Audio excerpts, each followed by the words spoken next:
बिस्मिल्लाहिर्रहमानिर्रहीम। अस्सलाम वालेकुम स्टूडेंट्स, क्या हाल है जी? कैसे हैं आप सब? उम्मीद करता हूँ आप सब खैरियत से होंगे। स्टूडेंट्स, मैं हूँ मोहम्मद इब्राहीम, आपके चैनल डायमेंशनल फिज़िक्स से। और प्यारे स्टूडेंट्स, आज हम डिस्कस करने वाले हैं क्लास 11 फिज़िक्स 2025 पैक्टा की बेटा, जो आपकी न्यू बुक आई है जी। चैप्टर नंबर 7 स्टूडेंट्स हम डिस्कस कर रहे थे वेव्स एंड वाइब्रेशंस। और प्यारे स्टूडेंट्स, आज का हमारा टॉपिक है stationery waves and there formation. बेटा, लेक्चर को स्टार्ट करने से पहले मार्क कर लें कि ये लेक्चर एमसीक्यूज़ और short question point of view से आपके एग्ज़ाम के लिए बहुत इंपॉर्टेंट है। बहुत सारे एमसीक्यूज़ जो है एग्ज़ाम में इस टॉपिक से आते हैं, पूछे जाते हैं। और ये टॉपिक लॉन्ग क्वेश्चन में भी आ सकता है, लेकिन आपने एमसीक्यूज़ और शॉर्ट क्वेश्चन से इसको तवज्जो से करना है, सुनना है, समझना है। चलते हैं स्टेशनरी वेव्स की तरफ। बेटा, स्टेशनरी वेव्स क्या होती हैं कि स्टेशनरी वेव स्ट्रिंग से भी प्रोड्यूस की जा सकती हैं, और जो आपके पास ऑर्गन पाइप होते हैं, क्लोज्ड ऑर्गन पाइप या ओपन ऑर्गन पाइप, ये मैं इससे नेक्स्ट वीडियो लेक्चर में एक्सप्लेन भी करूँगा कि ओपन और क्लोज्ड ऑर्गन पाइप में कैसे बनती हैं। तो स्टेशनरी वेव्स वहाँ पे भी प्रोड्यूस होती हैं। स्टेशनरी वेव्स तब बनती हैं बेटा जब दो वेव्स जो हैं सेम फ्रीक्वेंसी की, सेम एम्पलीट्यूड की, ओपोजिट डायरेक्शन में मूव करें, और सुपर पोजिशन से जो है कुछ पॉइंट्स ऐसे बने जहाँ पर डिस्प्लेसमेंट ज़ीरो हो, कुछ पॉइंट्स ऐसे बने जहाँ पर आपके पास डिस्प्लेसमेंट मैक्सिमम हो, तो आपके पास नोड्स और एंटी नोड्स उन्हें हम कहते हैं, वो बनते हैं। अब इसको समझने के लिए हमने एक डेली लाइफ एग्जांपल ली है। बेटा, मेरे पास एक स्ट्रिंग है जिसकी लेंथ L है, ठीक है, और मैंने उसको एक फिक्स पोर्ट के साथ बांधा हुआ है, ठीक है।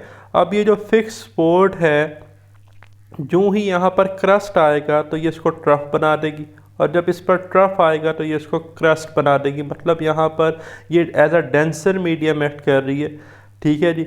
और यहाँ पर आपके पास इंसिडेंट वेव जो है ये आपको ब्लू से नज़र आ रही है, और इसी स्ट्रिंग की जो रिफ्लेक्टेड वेव है वो आपको डॉटेड रेड कलर से नज़र आ रही है।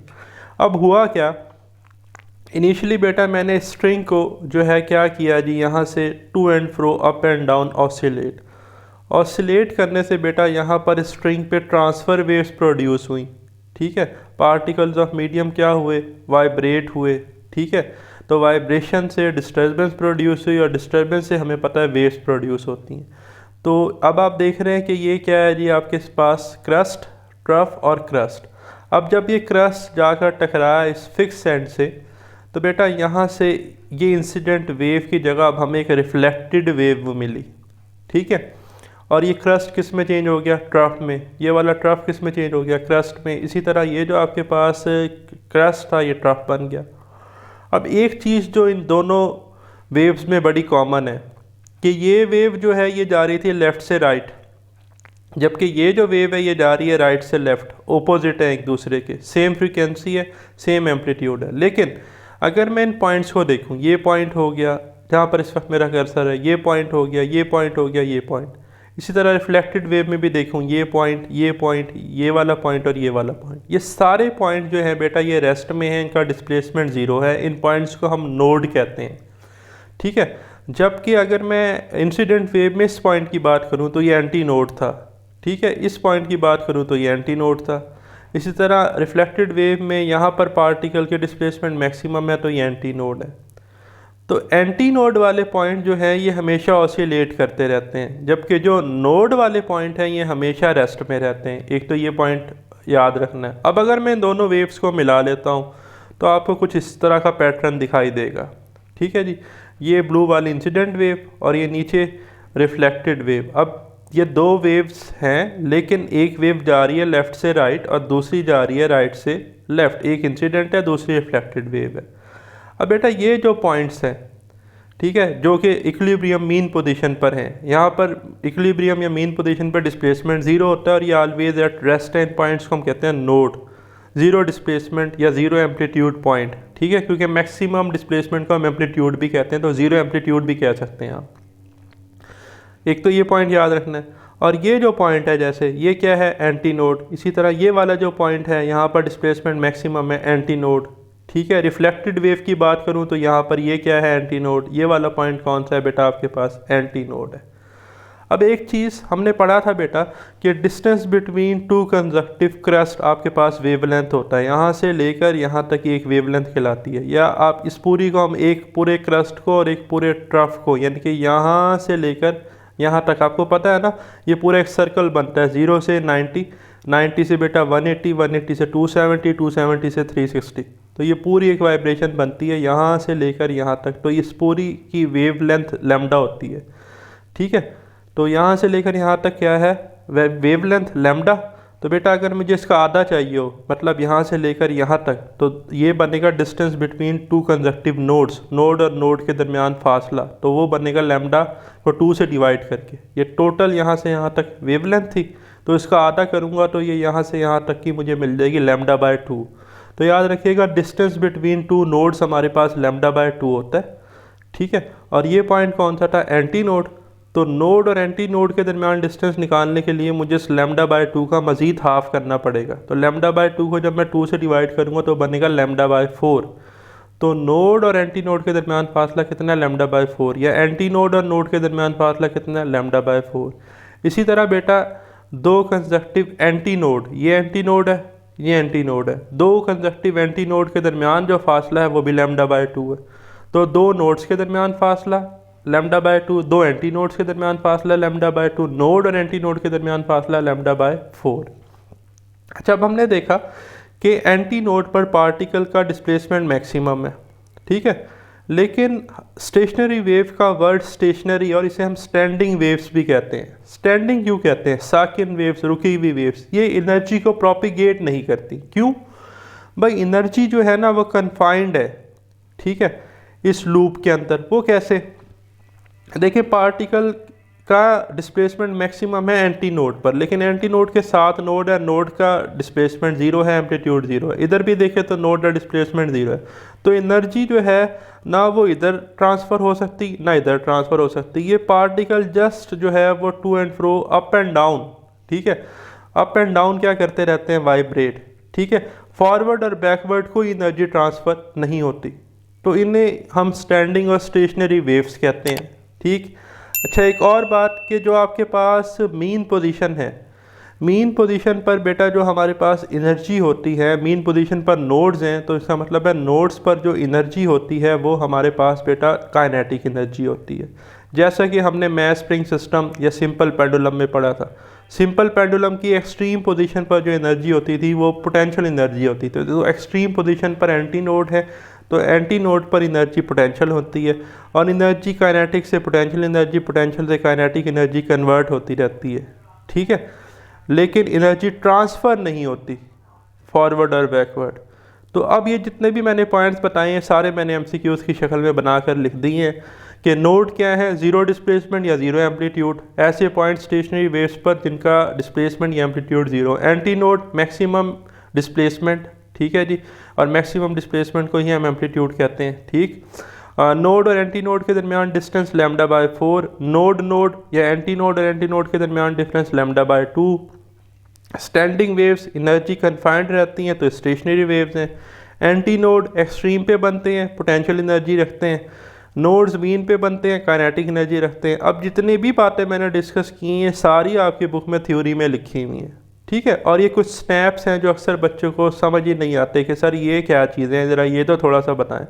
तो ये मैं आपको बेटा प्रिंसिपल ऑफ सुपर पोजिशन से एक्सप्लेन कर दूंगा कि एक्चुअली दो वेव्स की सुपर पोजिशन दिखाई गई है कि एक वेव जो है वो कहाँ जा रही है आपके पास बेटा, राइट से लेफ़्ट, और एक जा रही है लेफ़्ट से राइट।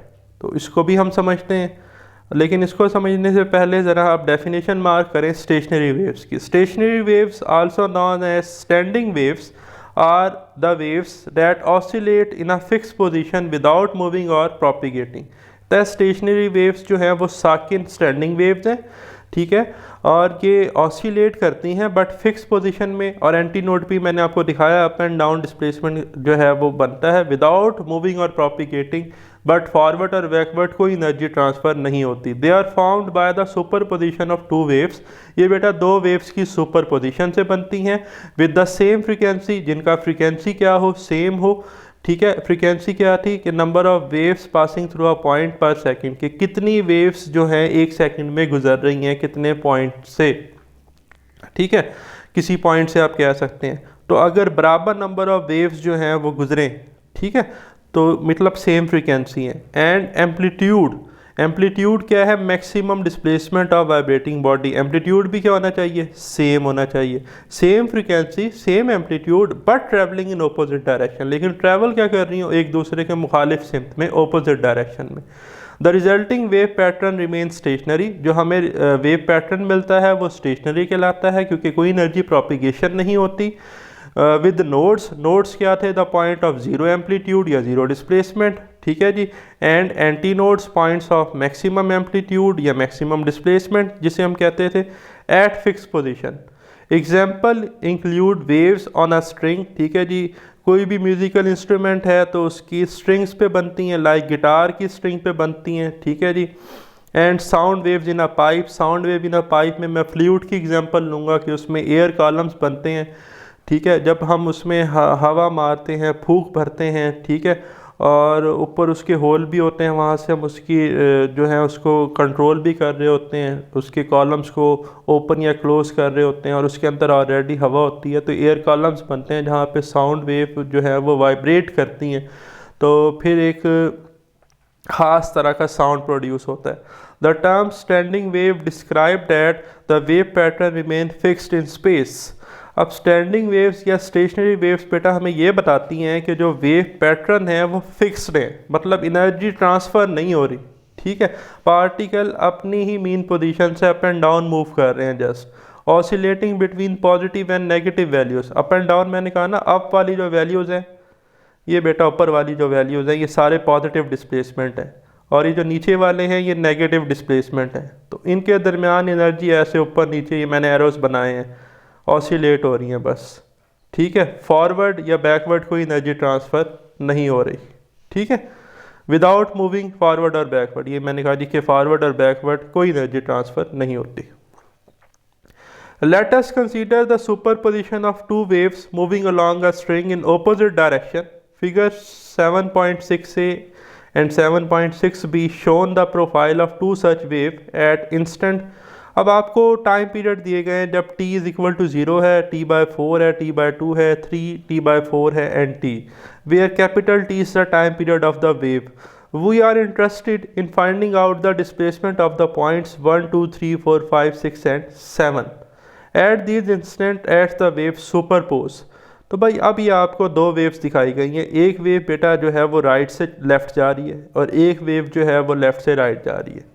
पहले तो देखें ये आई कैसे, ये बन कैसे रही है। देखें सिंपल है, देखें एक पूरी वेव के ना आप चार हिस्से कर लें, 0 से 90, 90 से बेटा 180, 180 से 270, 270 से 360। तो आपने ना हर वेव का 0 से 90 वाला हिस्सा देखना है। अब ये वेव आगे जा रही है ना, तो इसका ये जो हिस्सा है यहाँ से लेकर यहाँ तक ये आगे चला गया, तो ये वेव यहाँ से शुरू हो रही है इस डायग्राम में, ठीक है। अच्छा अब इसका ये हिस्सा क्रस्ट था, तो इसका पीछे वाला हिस्सा क्या होगा, ट्रफ, तो वो जो हाफ ट्रफ है वो ये बन गया। इसी तरह अब ये वाला हिस्सा जो है ये आगे चला गया, तो ये पूरा ट्रफ आ गया, ये पूरा क्या आ गया, क्रस्ट, और ये हाफ ट्रफ था तो ये पूरा ट्रफ बन गया। इसी तरह ऊपर वाली वेव्स में देखें तो बेटा ये जो 0 से 90 वाला पोर्शन था अब ये इधर जा रही है, मतलब राइट से लेफ़्ट, तो ये चला गया। अब ये जो इससे नेक्स्ट वेव है वो यहाँ से शुरू हो रही है, ठीक है। अब यहाँ से लेकर यहाँ तक क्या बन रहा था, क्रस्ट, तो पीछे ट्रफ आ रहा है, तो हाफ ट्रफ ये दिखाया गया आपको। फिर ये क्रस्ट वाला पोर्शन चला गया, तो ये ट्रफ क्रस्ट, और ये जो हाफ ट्रफ था अब ये फुल ट्रफ बन गया, ठीक। तो ये टाइम 0 है, ये टाइम t/4 है, ये t/2 है, 3t/4 है, और इसी तरह टाइम पीरियड t है। अब एक तो हमने देखना है प्रिंसिपल ऑफ सुपरपोजिशन से कि क्रस्ट क्रस्ट पे फॉल कर रहा है, ट्रफ ट्रफ पे कब फॉल कर रहा है, या क्रस्ट ट्रफ मिल रहे हैं, क्या मिल रहा है। अच्छा फिर हमने इन पॉइंट्स को देखना है। पहले केस में देखेंगे पॉइंट 1 है, 2 है, 3 है, 4 है, 5 है, 6 है और 7 है। अब एक चीज़ अगर मैं सुपरपोजिशन करवाऊँ t इज़ इक्वल टू 0 पर, तो पहला पॉइंट जो है बेटा वो किस पर है, 0 डिस्प्लेसमेंट पर, ठीक है, तो डिस्प्लेसमेंट 0 मिला। दूसरे पॉइंट पे क्रस्ट था, क्रस्ट से मिला, तो आपके पास बेटा सुपरपोजिशन हुई, डिस्प्लेसमेंट ऐड अप हो गए, तो आपके पास मैक्सिमम डिस्प्लेसमेंट आ गया जो कि एरो से दिखाया गया। तो 2 पॉइंट पे हमें मैक्सिमम डिस्प्लेसमेंट मिला, ठीक है। इसी तरह 3 पॉइंट रेस्ट पे ही था, तो आपके पास 3 पॉइंट पर डिस्प्लेसमेंट 0 रहा। अच्छा, फिर आप 4 पॉइंट को देखें तो ट्रफ पे फॉल हुआ तो मैक्सिमम डिस्प्लेसमेंट मिला जो कि हमें डाउनवर्ड एरो से दिखाया गया है, ठीक है। फिर फिफ्थ पॉइंट जो है वो आपके पास रेस्ट पे ही थे तो डिस्प्लेसमेंट 0 रहा। 6 में क्रस्ट मिला तो मैक्सिमम डिस्प्लेसमेंट मिला तो एरो आ गया। मैक्सिमम डिस्प्लेसमेंट को एरो से रिप्रेजेंट किया गया है, ठीक है। अच्छा जी, इसी तरह फिर बेटा एंड में ये 7 पॉइंट जो है वो किस पर था आपके पास, इक्विलिब्रियम मीन पोजीशन पे मिला तो डिस्प्लेसमेंट 0 रहा, ठीक। इससे नेक्स्ट में अगर हम देखें तो पहला पॉइंट पे देखें तो अगर आप तो क्रस्ट जो है बेटा वो ट्रफ से मिला तो सुपर पोजिशन हुई, डिस्प्लेसमेंट 0 हो गया। तो पहले पॉइंट पे डिस्प्लेसमेंट 0 हुआ। दूसरे पॉइंट की बात करें तो दूसरे पॉइंट पे भी डिस्प्लेसमेंट क्या रहा जी, 0 रहा। तीसरे पे देखें तो क्रस्ट ट्रफ से मिला, डिस्प्लेसमेंट क्या रहा बेटा आपके पास, 0, कैंसल आउट हो गए, ठीक है। फोर्थ पॉइंट पहले ही रेस्ट था, डिस्प्लेसमेंट 0। 5 पे क्रस्ट ट्रफ से मिला, डिस्प्लेसमेंट 0 एंड सो ऑन। अच्छा, इसी तरह इस वेव को देखें तो पहला पॉइंट रेस्ट पे था, डिस्प्लेसमेंट 0, जबकि दूसरा देखें तो ट्रफ से मिला तो डिस्प्लेसमेंट मैक्सिमम तो एरो मिल गया। तीसरा पॉइंट देखें तो बेटा आपके पास जो है जी, जब तीसरा पॉइंट हम देख रहे हैं तो आपके पास ये मीन पोजीशन पर है, ये भी मीन पोजीशन पर है, डिस्प्लेसमेंट 0। चौथा पॉइंट देखें तो क्रस्ट से मिला तो एरो मिला हमें मैक्सिमम डिस्प्लेसमेंट का। अब इसी तरह ये सारे पैटर्न चल रहे हैं। अब जो एक चीज़ हमने ऑब्ज़र्व की, अगर आप देखें ऊपर वाले पॉइंट्स 1, 3, 5, 7, तो यहाँ पर हमें 0 डिस्प्लेसमेंट मिल रहा है। इसका मतलब 1, 3, 5, 7 ऐसे पॉइंट्स हैं जो हमेशा रेस्ट में, ऑलवेज एट रेस्ट। जबकि नीचे वाले कुछ सिनेरियोज में टाइम पीरियड में देखें, जब t 0 था या t टाइम पीरियड जो का हाफ था टाइम, या टाइम पीरियड था कंप्लीट, टाइम जो है वो टाइम पीरियड के बराबर था, तो यहाँ पर हमें मैक्सिमम डिस्प्लेसमेंट मिले हैं। तो ये ऑलवेज ऑसिलेटिंग पॉइंट हैं, ठीक है। हाँ, सुपर पोजीशन की वजह से कट होकर इनका डिस्प्लेसमेंट 0 हुआ है 3t/4 पर और t/4 के केस में, लेकिन यहाँ पर आपको एरोज मिल रहे हैं बनिस्बत इस केस के। तो ये जो पॉइंट्स हैं 1, 3, 5, 7 ये नोड्स पॉइंट है जो ऑलवेज एट रेस्ट हैं, और ये जो पॉइंट है 2, 4, 6 ये एंटी नोड पॉइंट्स हैं बेटा जो ऑलवेज ऑसिलेटिंग है। ये बात यहाँ पैरा में की गई है। ज़रा यहाँ से अब हम रीड करते हैं, ठीक है जी। It is obvious that the point 1, 2, 3, 4, 5, 6, 7 are distance λ/4 apart. अच्छा, ये मतलब समझें, 1 और 2 के दरमियान डिस्टेंस आपको बता रहा है, ठीक है। 1 और 2 के दरमियान, ये नोड और एंटी नोड के दरमियान फासला मैं ऊपर ही बता चुका हूँ कितना था, λ/4। इसी तरह 2 और 3 के दरमियान फासला, मतलब एंटी नोड और नोड के दरमियान फासला λ/4। तो ये बता रहा है कि 2 पॉइंट्स के दरमियान, यानी कि नोड और एंटी नोड के दरमियान फासला कितना है, λ/4 है, ठीक है। Lambda being the wavelength of the wave, ये हमें पता है। We can determine the result displacement of these points by applying the principle of superposition, ठीक है जी। Figure 7.6c shows that the result displacement of 1, 3, 5, 7 at the instant t is equal to 0, t/4, t/2, 3, t/4 and t। अच्छा जी, हमने देखा है कि figure सी में हमें 0 डिस्प्लेसमेंट मिला जो कि नोड था। It can be seen that the resultant displacement of these point is always 0। हमने यही देखा, फिर रिजल्टेंट डिस्प्लेसमेंट क्या रहा बेटा, 0। These points of the medium are known as node.